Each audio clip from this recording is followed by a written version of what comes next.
Hello again. Uh, my name's Tim Gates, and I'm sitting here in the beautiful Pacific Northwest with our good doggy Ruka. One of these times we'll introduce you to Ruka. She's sweet. She's resting. So I'm sitting in a big comfy chair and enjoying a cup of tea. By the way, this beautiful cup was a gift.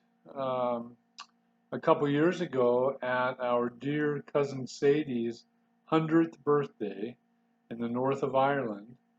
Um, and on St. Patty's Day, that was her birthday. And amazingly, I got to be there. So, and Sadie has since taken flight to eternity. But every time we enjoy tea out of our beautiful cups, we think of Sadie and all our wonderful relatives across the water. So today we're gonna uh, look at a few more chapters of A Journey. I think we might try to even do chapters 2, 3, and 4. So once again, we're just going to see how that goes. I think I'll add that this morning, my dear wife Carol informed me that she might even be able to, or she might be willing to do a little reading for these our little times together, which would be awesome. I'd love it. I'm a little concerned about what her commentary might be, but that could make it kind of fun. And I haven't talked to the kids, but who knows? Maybe they'd even be willing to do a little bit of this, and that could be fun. What else? I wanted to mention, oh, well, first of all, I'm not a real techno guy, so I'm just trying to figure out even how to do this and do it right. Um, if any of you folks that happen to hear and see this and are experts in YouTube videos, don't hesitate to contact me. You might sometime even take a look at www.ajourneythebook.com. That's a website for the book, and there's all kinds of contact information, ways to contact me there. I'll also add that part of why I'm doing this is because a friend at work the other day, he pointed out to me all of the stuff that people look at on YouTube, all the, pretty goofy stuff that gets zillions of hits. People watch this stuff. So I'm hoping this might be, you know, something that some people find valuable. And just yesterday, I received in the mail a CD, a Santana CD, um, that was a special bonus because the end of this month, Carol and I are going to a Santana Doobie Brothers concert, which should be great. And they sent us a free CD. I think it's probably his latest thing he's produced. Um, all some of it might even be Africans, but it's all Hispanic. I haven't listened really closely to all of it. Really interesting, really different. Um, but that was a free bonus for having bought concert tickets. Well, now here you guys, you get the free bonus of an audio kind of video version of A Journey, and you don't even have to buy the book. So, hooray for you. I think that was about it. So we're going to get started with chapter 2 of A Journey. Here we go. And this is entitled A Disturbing Dream. Probably a big reason that my brothers love cars so much is that my father was also a car guy. After retiring from the Air Force and before he and Mom opened an auction house, what a fun business to grow up a part of that was. The stuff reality TV shows are made of these days. Dad was a car dealer. I would often spend time at the car lot with my dad after attending elementary school. Sometimes he would bring me with him for meetings with other car dealers. Sometimes he would bring me to lunch at the counter of Woolworths. I still remember ordering a cheese sandwich with mayonnaise. I don't think I've had one of those for a long time. During that time, I think Mom was the secretary for the chaplains at American Lake Veterans Hospital. And that's right. One year I was an angel at the VA Chapel Christmas play. Just saying. Whether it was the car business or the auction, we all participated. Mom and Dad were very hard workers, and I know that they tried to instill that quality in their kids. From a young age, and about as soon as I found out that if you worked, you could sometimes even get paid and have money to do fun stuff, I held some kind of a job. As a senior in high school, I was working after class and on weekends at a grocery store as a box boy, whatever needs to be done boy. In order to keep my longer than acceptable for the grocery store hair, I actually wore a short hair wig for this job. It looked terrible, and I can hardly believe they let me get away with it. My friend David had worked very hard the summer before our senior year, converting an old 50s school bus, Brother Mike had obtained somewhere, into a place where we could actually live. I helped a little, but Dave was pretty much the guy responsible for the plans and the bulk of the work. Dave's dad, I should add, was later the defense military attaché in Iran and a hostage when the American embassy was taken in 1978. It was wonderful to see Dave's dad come home, to later see Dave's dad come home. I think we paid about $80 a month to park the bus in a guy's backyard, where we hooked up to his water and electricity, and where the toilet emptied to a big hole in the ground.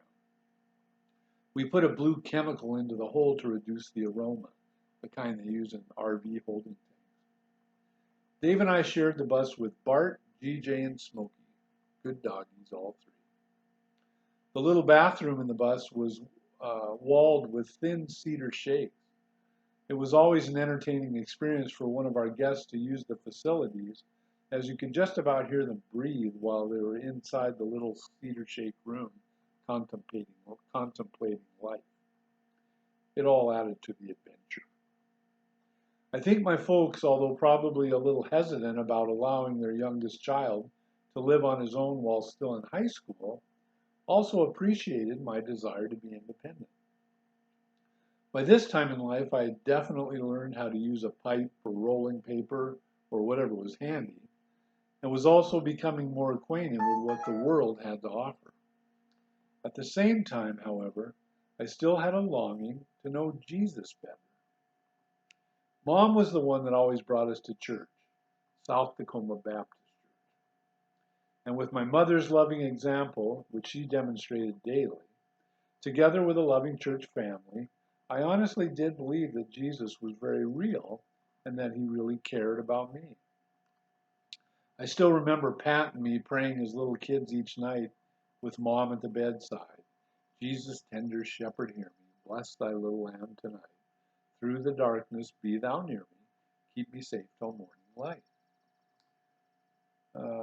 Followed then by reciting John 3:16. For God so loved the world that he gave his only begotten Son, that whosoever believeth in him should not perish, but have everlasting life. And finally, I lost my place, sorry. Followed.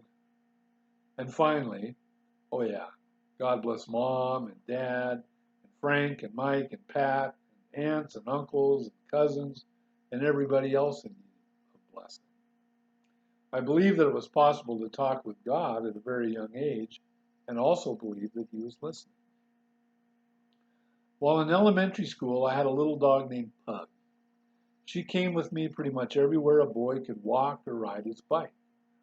Pug even came with me delivering papers on my paper route. On a few occasions, I also delivered the paper on Prancer, our horse. The manager of Fur Acres Trailer Court was more than a little ticked when on one occasion Prancer left a gift on a street in the court, in which I didn't clean up. I was not a responsible horse-riding paper boy. The next time he saw me delivering papers on Prancer, he made sure that I understood not to ride my horse in his trailer court ever again. And speaking of Prancer, just yesterday I saw a post on Facebook from the brother of my old friend Warren. Unfortunately, their dad was in the hospital due to a very serious medical condition. I posted back to let them know that their dad was in our prayers and that I had so many great memories that included their family.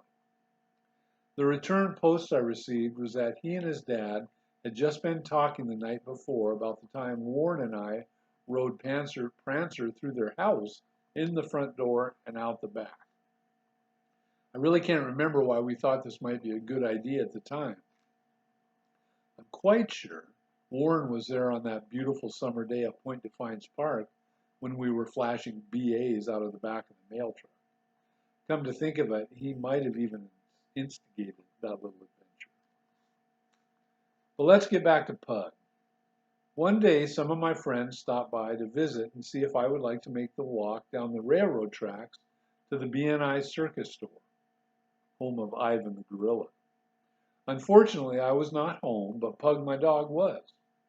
For reasons I never understood, they allowed Pug to make the walk to the B&I without me. It was about a 3-mile walk by way of the railroad tracks. They all went into the store and left Pug outside. When they came out, she was nowhere to be found. My friends made it back to our place only to let me know that Pug was lost. Well, what was a boy to do? I decided to pray, really pray. The kind of prayer that little kids who have no reason to believe God could not or would not answer their prayer prayed. My dad came home from work that night with a surprise. At that time, he owned a car lot located a mile or two from our home and about 3 miles from the B&I Circus store, home of Ivan the Gorilla. Pug, who had never been to the car lot, made the 3-mile trip down Pacific Highway on a busy road where she had never walked, and lay down next to my dad's desk in an office where she had never been. No lie. Do we have a Father God who even cares about a little kid and his dog? I believe that I did. I think I'll add here that Jim and his brother Steve, my neighbors, they lived in some apartments up the road from our place. That was elementary school, maybe 5th grade or 4th grade. Well, maybe 6 years ago, 7 years ago, I accompanied my friend Roy, which you'll hear a lot more about Roy in the book. He invited me to this thing called the Hippie's Last Stand.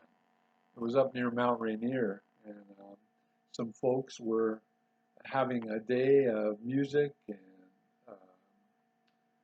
just getting together up near Mount Rainier. It was beautiful, good food, great day.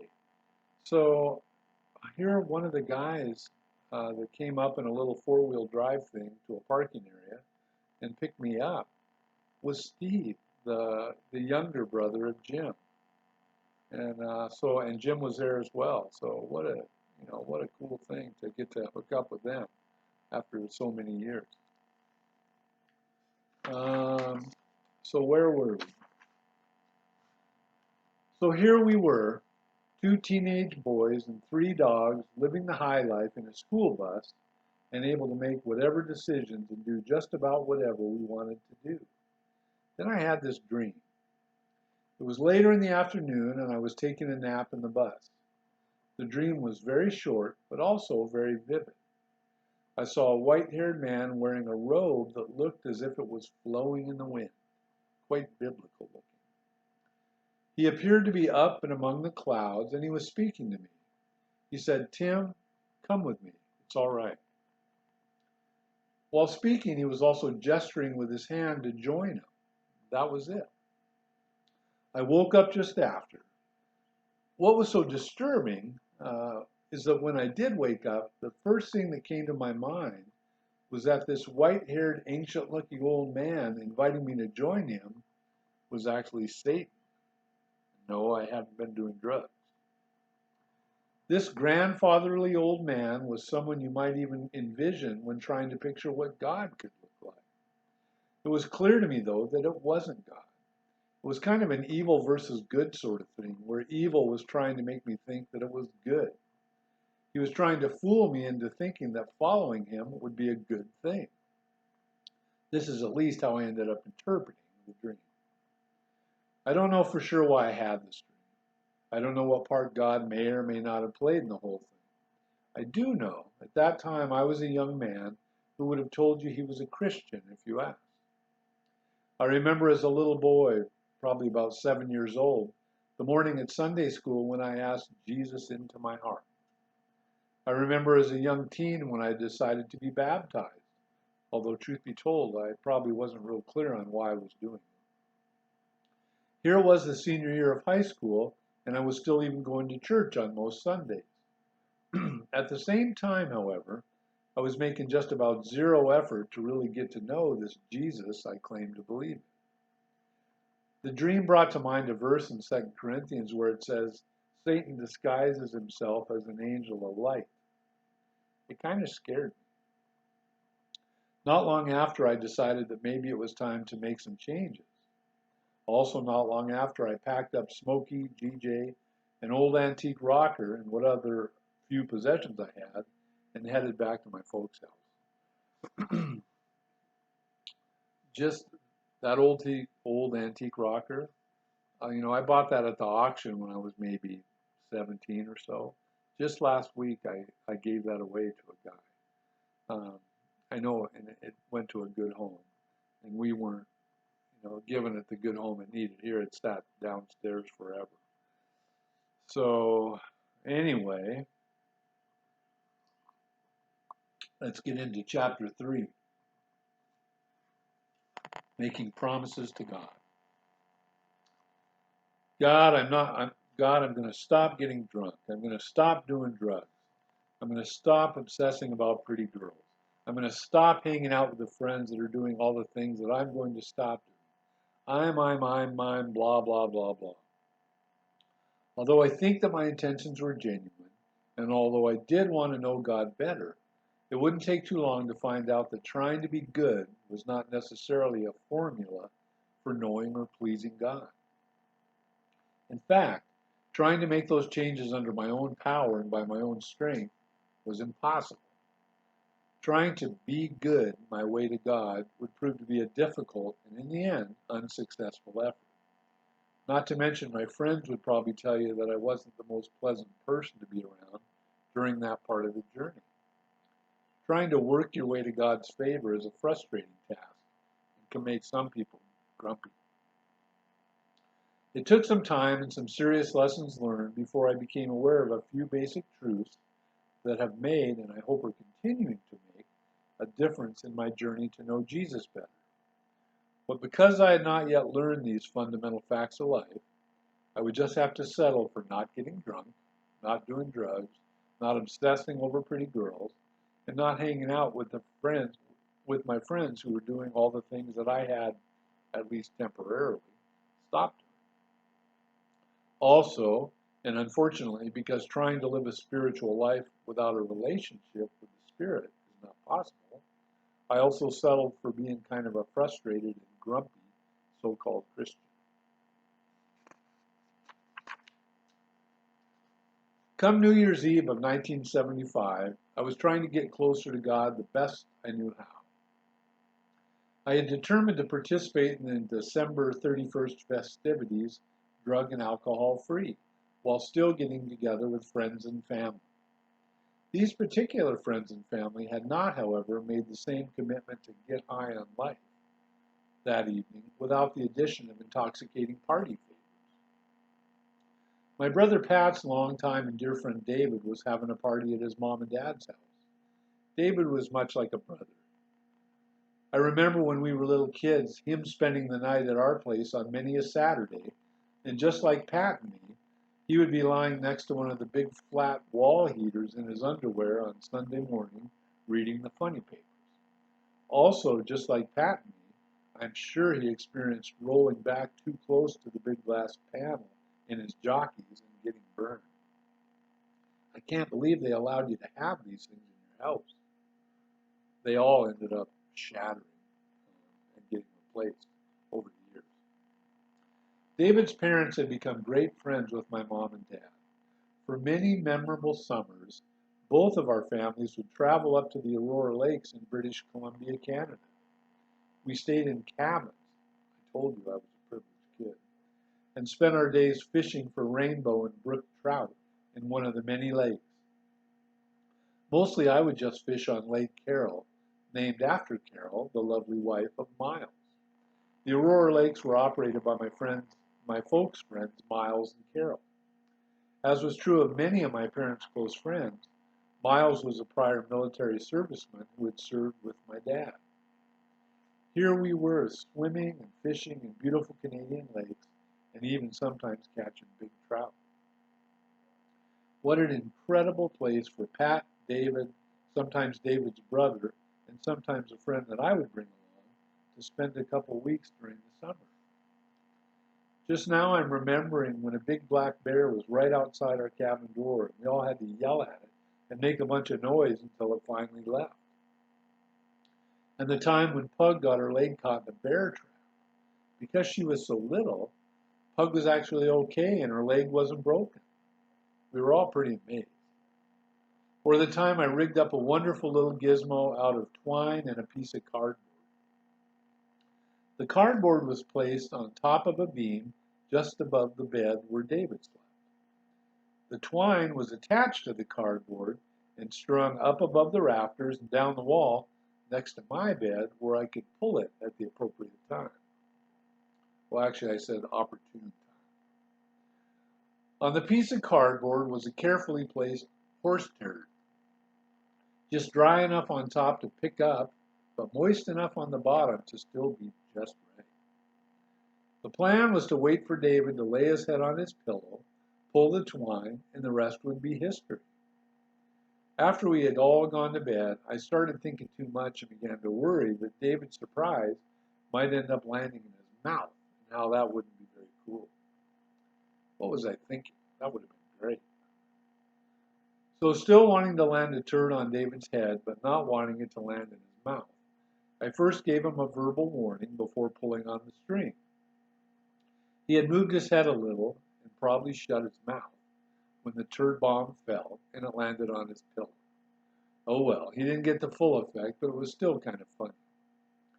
I should probably add that I only came up with this idea in the first place after having woken up a night or two before to find my hand in a bowl of warm water that David and Pat were holding. They'd apparently heard that if you put a sleeping person's hand in warm water, it would cause them to pee the bed. I'm happy to report that it didn't work with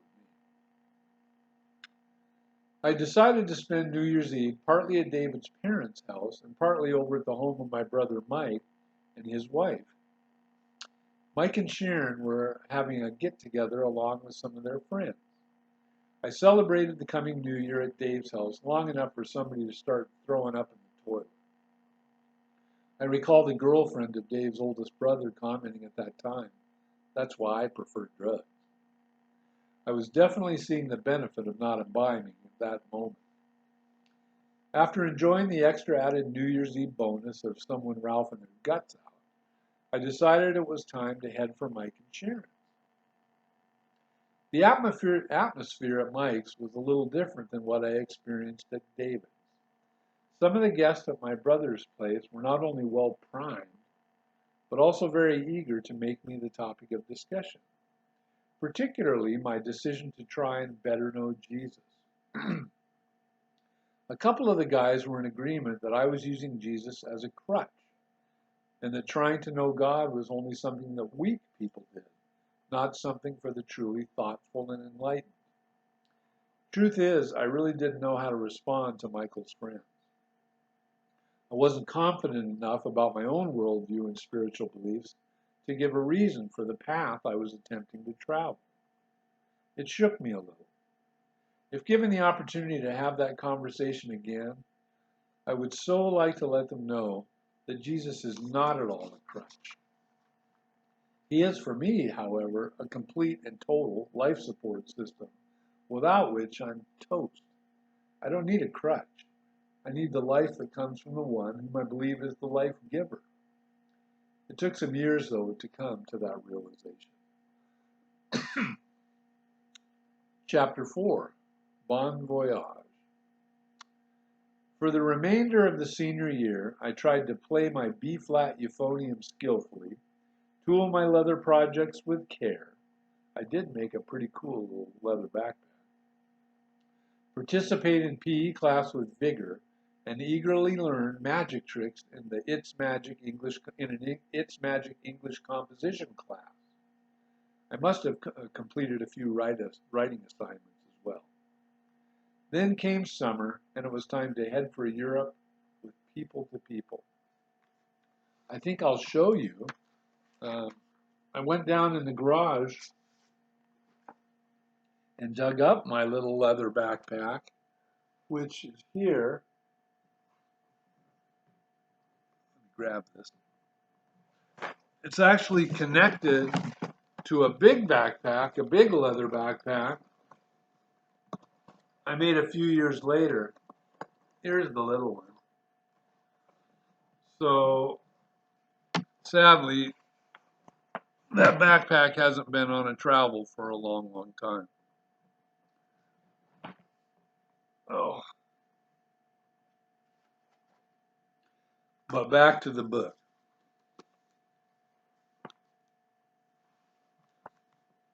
Before we journey on to talking about the trip, I would like to mention that there really did seem to be a movement in the 60s and 70s taking place where people, many people, were seeking to be part of something greater than themselves,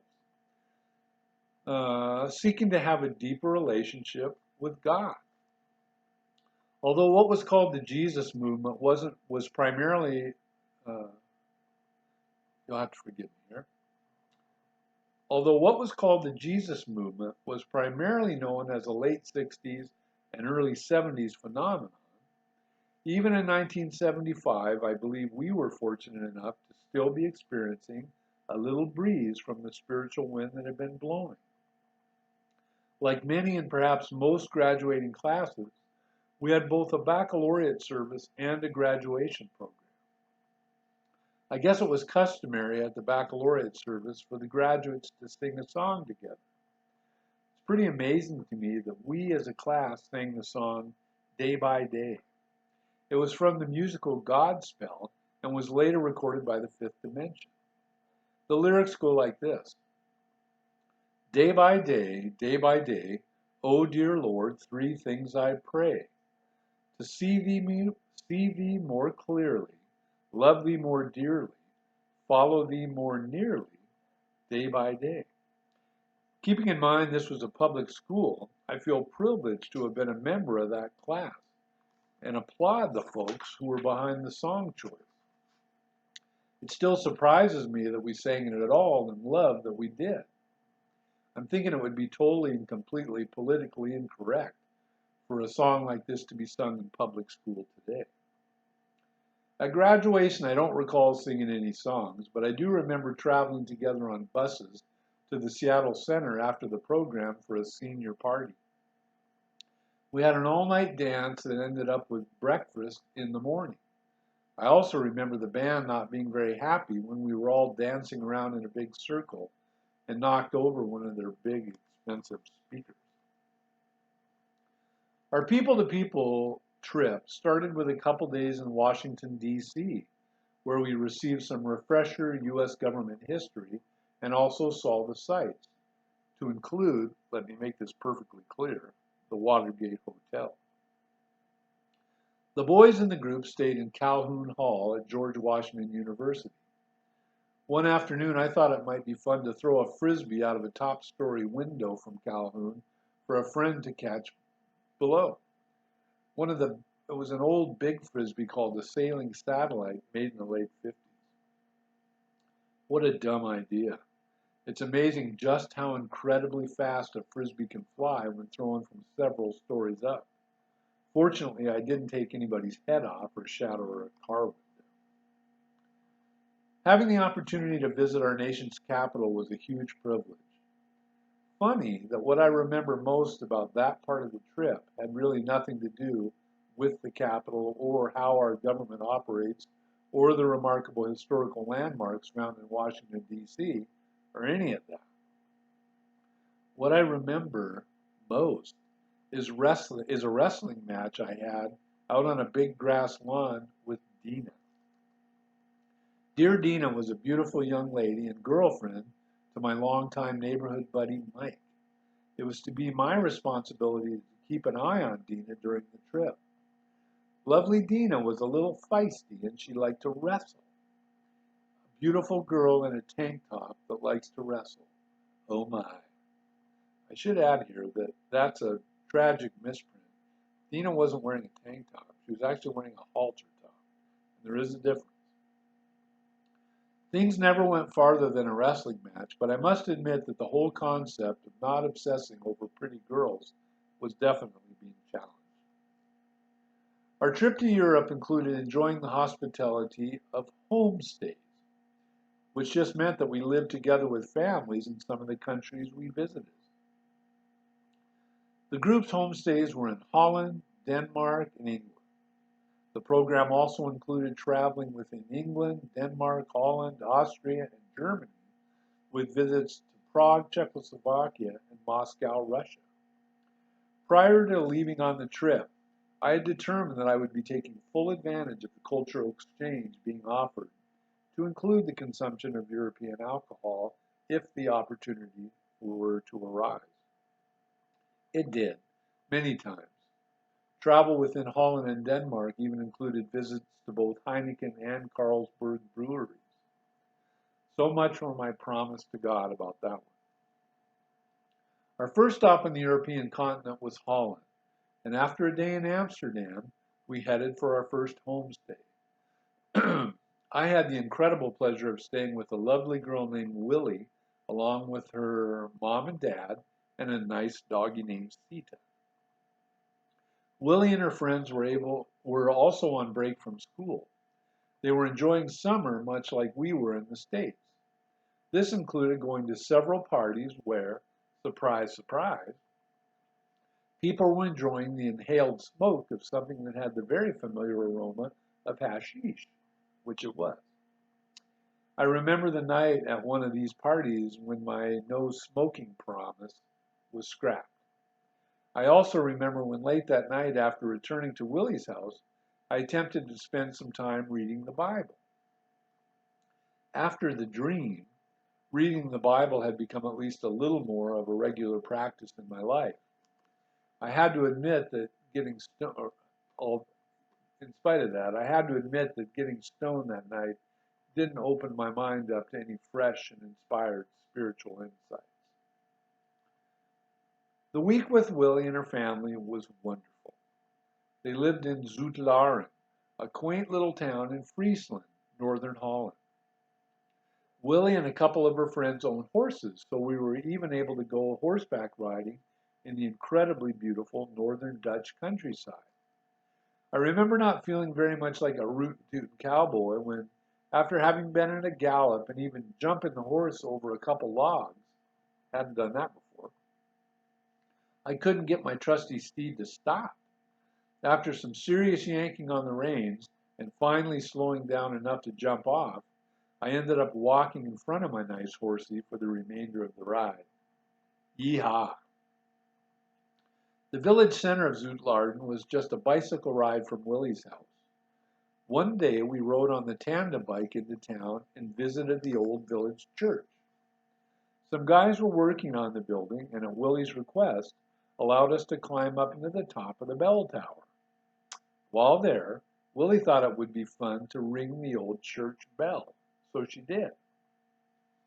We later found out that when the bell was rung, the priest or pastor or bishop or whatever, I'm not exactly sure what flavor the village church was, thought something was wrong and came to the church building.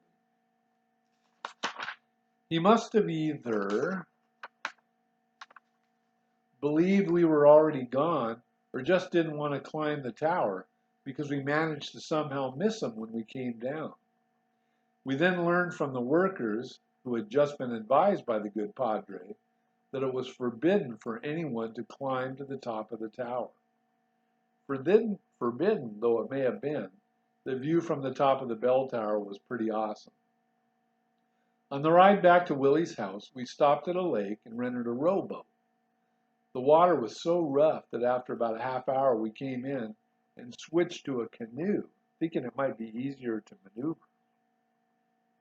We were able to better handle the canoe and had a great time, but the waves were so high that Willie and I both got absolutely soaked. Willie, by the way, just in case I haven't mentioned it, was really beautiful. From Holland, we traveled by train to Copenhagen, Denmark. After a day of seeing the sights in Copenhagen, we all headed for our next homestay. I spent a week with a lovely couple and their 3 teenage children, 2 boys and a girl. I got to know the kids right off the bat by pulling out the Frisbee.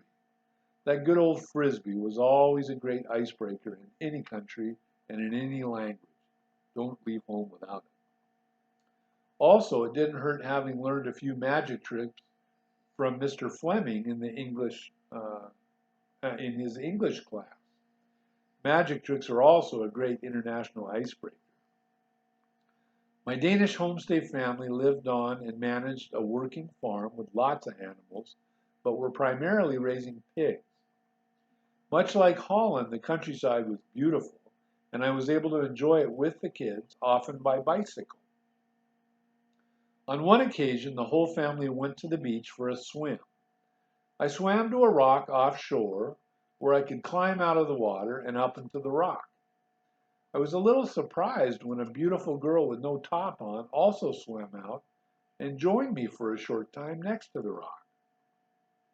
We exchanged pleasant greetings, and she then swam away as quickly as she had come. I don't believe I ever did see this young lady's legs and remember thinking that she was perhaps a mermaid, like the Little Mermaid in Copenhagen. My journal for that day reads, "Some of the women around here don't believe in wearing tops to the beach. It was a little different. I'm not complaining, however." While in Denmark, I learned from my homestay family that because I was the youngest child in my house, that made me the raisin in the sausage. I never knew if this was a common Dutch phrase or only among folks involved with the pork industry. During our visit to Prague, Czechoslovakia, a small group of us decided one night to go out with our lovely guide Helen and try some dark Bohemian beer. Unfortunately, the place with dark beer had no electricity due to a recent storm. We went to another establishment where we did drink Czechoslovakian beer, just not the dark Bohemian kind. On the way back to our hotel, a young man named Gordy and I thought it would be fun to pretend like we were fighting while walking down the road. We were swinging at one another and at the same time hitting our own chests to make a sound as if we were hitting each other. I even fell to the ground at one point as if Gordy had knocked me down. Suddenly we heard the sound of a whistle blowing. Turns out we were right in front of a police station. Gordy and I had lagged a little behind from the rest of the group, so we were calling out for our guide Helen as the policeman brought us into the station. Helen did show up and try to explain the situation, after which time both she and Gordy were given breathalyzer tests. The police wanted to keep Gordy and I in the station, I'm guessing they had a cell in the back, for 12 hours. After much discussion and Helen's pleading in our defense, they decided that we could go. The words of advice that they directed to us and that Helen translated were, "Do not play stupid American games late at night in Czechoslovakia." Okay, won't do that again. After resuming our walk to the hotel, dear Helen actually apologized to us for what had happened and stated, "They were drunk. They are not police, but silly donkeys." Also while in Czechoslovakia, I believe I may have witnessed the near electrocution of one of my friends and fellow people-to-people people. Paul and I found ourselves being roommates at several of our hotel stays. One day, while getting onto the elevator at a hotel in Prague, we noticed that when the doors were open, you could see what looked like a positive and a negative connection on both the right and the left doors. When the doors closed, these connections came together, and the elevator would then move up or down. For some reason, Paul had the idea to put one of his fingers into a connection on the door on the right, and also, I lost my place again, and also put a finger from the other hand onto a connection on the left door, thus completing a circuit. He suddenly crumpled to the ground. I wasn't sure if he was playing with me or not. When I saw the dark rings under his eyes and realized that he really did need help getting up, I knew that he had actually been zapped. In all our wisdom, we went up to the room and never did get a proper medical evaluation from Paul.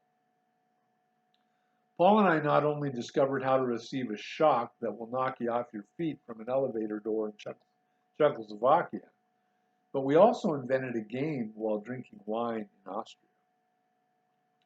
Vienna is home of a giant Ferris wheel, the world's tallest from 1920 to 1985, known as the Wiener Riesenrad.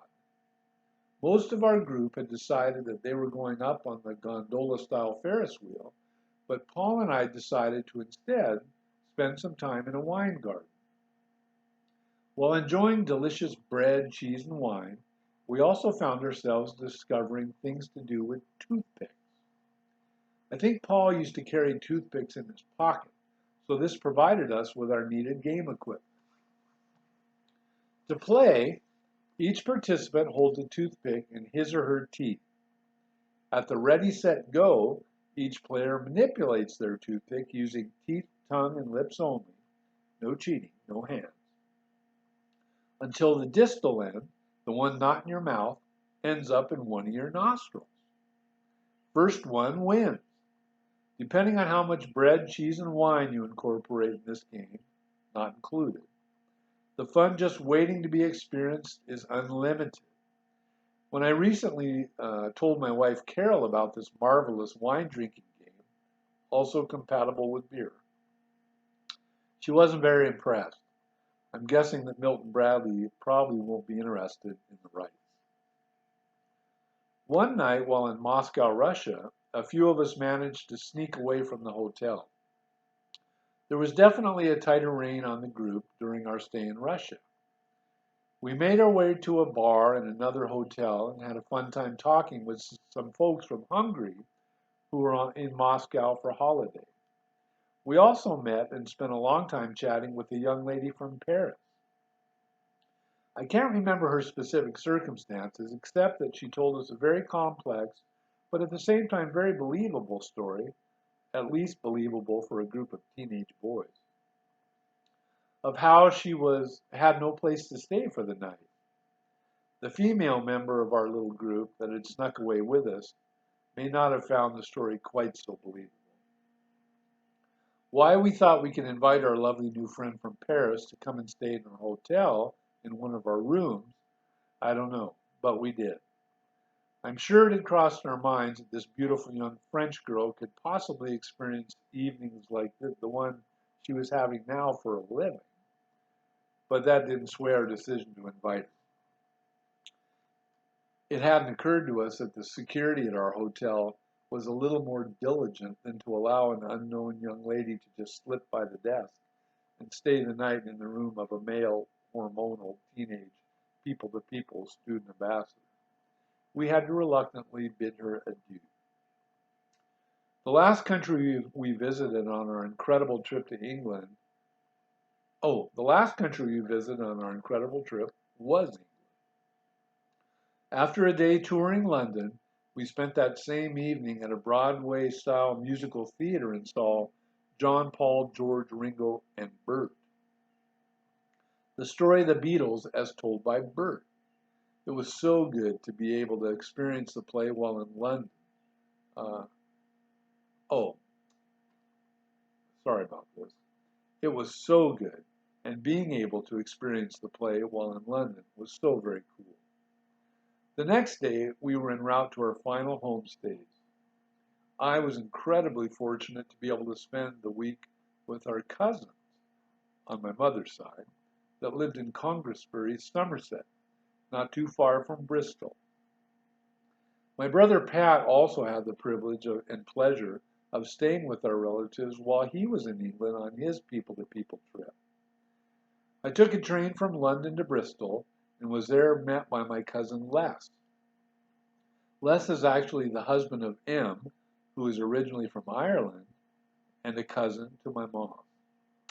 The next week was full of wonderful stories about my grandma Bessie, sightseeing all over that part of England to include Bath and Cheddar, and also a trip north to Shropshire and the town of Bridgnorth where Moore family lived. I had a marvelous time. One memory that stands out in my mind is the evening that Les, Em, their daughter Pat, her boyfriend Ken, and Kevin, a friend of Ken, all went to the Cadbury Country Club, where we were planning to have a bite to eat and a swim in the indoor pool. We got to the club, however, Les and I were turned away because we weren't wearing a dress jacket. Both tie and jacket were required to enter. After a quick trip back to the house, we returned with the appropriate apparel. When it came time to take a dip, Ken, Kevin, and I decided that this was such a formal establishment, it would only be fitting to also wear our neckties into the pool. While swimming and splashing and just having a good time, it was brought to our attention that two young ladies who were carefully paddling around the pool were in the entertainment industry, one performing on stage in the theater and the other a TV personality. When we attempted to engage them in the festivities, they made it quite clear that they did not want to get their hair wet. We made quite certain that they did. Hooligans. By the time the people-to-people trip was over, I was no longer so worried about doing the right or not doing the wrong thing. My promise didn't last long, and wasn't thinking much about the old man dream. I still knew, though, that something was not right. My spiritual life was definitely not what it should or could be. I'm glad when looking back on my journal from the summer of 1975 that although most of what I read is about a wholehearted effort to have fun, there are some entries that simply say thank you to God. That young man writing in his journal, although certainly not participating in an intimate relationship with Jesus, did at least have some sense of the incredible blessings that he had been and was being given. So that was the end of chapter 4. Next time we'll start with chapter 5, which might be the only one we read, entitled Wanderlust. So until next time, I appreciate you spending this time with me. Bye-bye.